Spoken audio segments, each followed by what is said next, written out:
one, he did a great coaching job. Two, he played a bunch of guarantee games on the road to raise the money to pay for the new court. Two winningest coaches in Patriot League history. And between them, 5 conference titles. And that was the Ladders.com coaching matchup. The Ladders.com, the 100K plus job search specialists.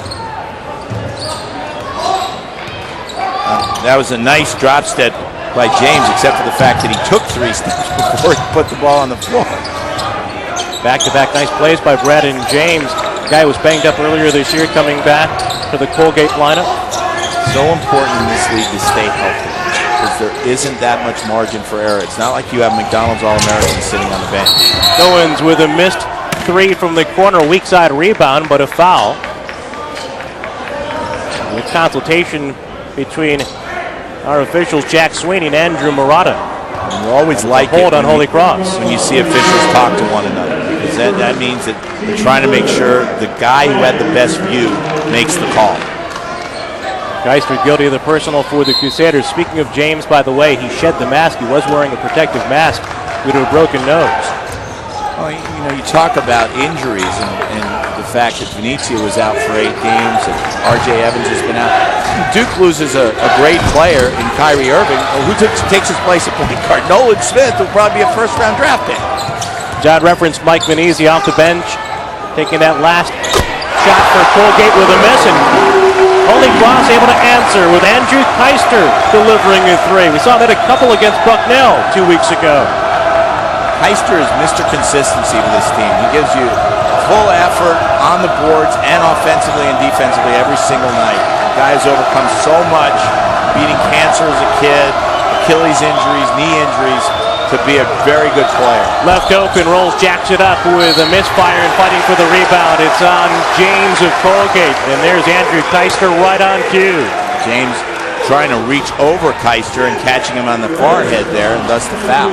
Very nice piece on the CBS College Sports Network profiling Andrew Keister, talking about his battle with cancer from the 3rd grade through the 6th grade.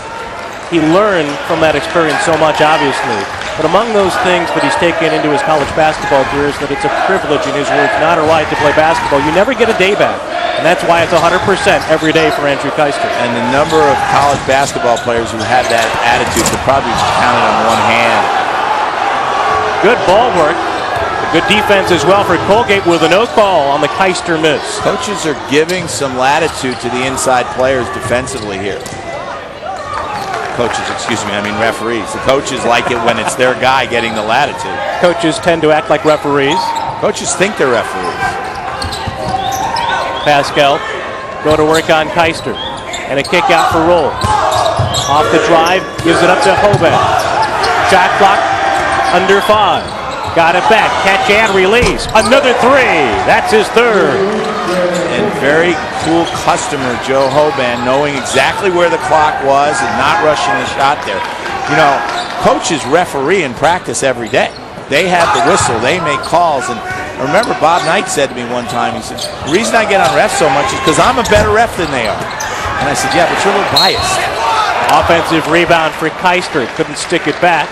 Although he did stick it between the rim and the glass. After getting fouled, thus there's not a jump ball, but 2 free throws instead. Take up residence at the line, following the personal on James, who picks up his 2nd. If there's no foul there, and the ball sticks between the rim and the backboard, it's a jump ball.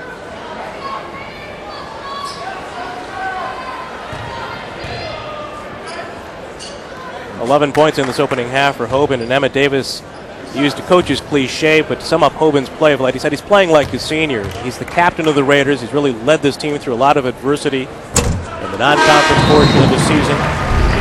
Well, it's really tough on a senior when your team struggles out of the gate, because you know it's the last time around. There you see Keister's shot after he was fouled. And you have to keep yourself going. You have to set goals and say, particularly, again, in the Patriot League, there's always the conference tournament. Each kind of the pot at the end of the rainbow, because you can have any record during the regular season, and you can still, if you get hot and get things going during February, you can get hot early in March, and you can still play in the NCAA tournament. And that's what a senior like Joe Hoban hangs his hat on at this point in the season. And as Keister prepares to deficit to 10, speaking of that, Keister was a senior who went to his head coach, Milan Brown, to console him a bit after the worst start in Holy Cross history at 0-8, telling his head coach to hang in there. Pinned down the baseline, a kick out by Brandenburg. Hoban with 11 is noted. Out to roll. Shot clock at 5. Brandenburg on the turnaround.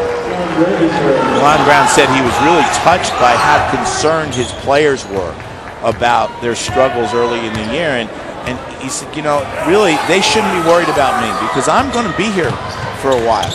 They only have a few years to play college basketball. This really should be about them. And they have been able to turn it around and get it going. Keister was a freshman when Holy Cross won a title, reached the championship game the next year, misses on that turnaround, still fighting for the rebound, saves it to Stevens, lays it up and in, +1. Jordan Stevens just getting better and better as the season's gone on. A sophomore comes off the bench and gives his team a boost. At Holy Cross, looking to capitalize. Venezia with a personal, difference of 12. Good switch. That should jump out at you. One is the one at the far left as you and I look across the court, Bob. It says National Champions 1947, and then 7 years later, 1954, they won the NIT. And if you look at the other end and see the retired numbers, George Captain, Bob Cousy, Togo Palazzi, Tom Heinsohn. Those are some pretty good names. Milan Brown's absolutely right. 3-point trip for Jordan Stevens. Field goal sandwiched around the timeout with a made free throw. Foul given up by Holy Cross, and Devin Brown is first. Hand check called on Devin Brown, and again, that's an official trying to make a point about hand checking. There you see George Captain and Bob Cousy's numbers. Those numbers, by the way, weren't hung up in the rafters until 3 years ago. And Ralph Willard, when he finally made the decision to do it, he said, I think after 57 years, it's okay to put Bob Cousy's number on. Value got caught under the basket, trying to create a little space, and he traveled in the process with those ball fakes. Togo Palazzi, Tommy Heinsohn. You know, when George Captain and Bob Cousy played for Holy Cross back in '48 against Colgate, they staged a thriller at the Boston Garden. That's how big Holy Cross basketball was in that era. Holy Cross basketball was bigger back then, Bob, than the Celtics. The Celtics were a struggling franchise until Red Auerbach got there in 1950. And Holy Cross was a bigger deal to the point where Red scheduled exhibition games against Holy Cross in order to prove to people that the Celtics were better than Holy Cross. Well, he developed a pretty good pipeline through the years between Worcester and Boston, speaking of Holy Cross and the Celtics. Well, although he did not draft Bob Cousy. He didn't want, quote-unquote, the local yokel. Beinert steps in for a steal. Looking to push it, gives it up to Stevens, carves to the goal. Nice play by Beinert with the steal and the pass, setting up Keister there. Just to finish that story, Bob Cousy ended up with the Celtics because the team he was taken by in Chicago folded, and Red Auerbach pulled his name out of a hat. And would be the first one to tell you he was wrong. I thought luck was the residue of design. Melville on the crossover, into the lane, puts it up, able to force one home. In this case, the luck was the residue of a hat. Nice answer there by Holy Cross, by Colgate after Holy Cross had cut the margin to 7. Stevens has scored the last 5 for the Raiders. Brown trying to force it home, and he does. Good work by Devin Brown. And this is a rare feeling for Colgate and Emmett Davis. Emmett was saying today he feels like they've played from behind the entire season, even in games they've won. That Lehigh game we mentioned, they were down 12 and didn't take the lead until very, very late. Second on Devin Brown. We go back to the beginning of the season for Colgate. Lost by 2 to Binghamton in the opener, a game that featured 13 lead changes in the second half. Lost by 3 against St. Francis of PA. Colgate had a 9-point lead relatively late in that game, and then the Raiders get crushed by Duke, and if there was any confidence to begin the season, at that point it really had evaporated for the Raiders, and before you know it, Venezia is out of the lineup for each game. Well, and again, when you're Colgate, when you're Holy Cross, you have to play those guaranteed games, as in guaranteed money. And Colgate's played at Duke, at Maryland, at Syracuse. Those are just 3 brutal games to play. Melville on the drive, ball fake, Strudzinski into the air, and he's got a chance for a 3-point play. And we talked about this last week, how effective a shot fake can be, and that players today don't use them that often.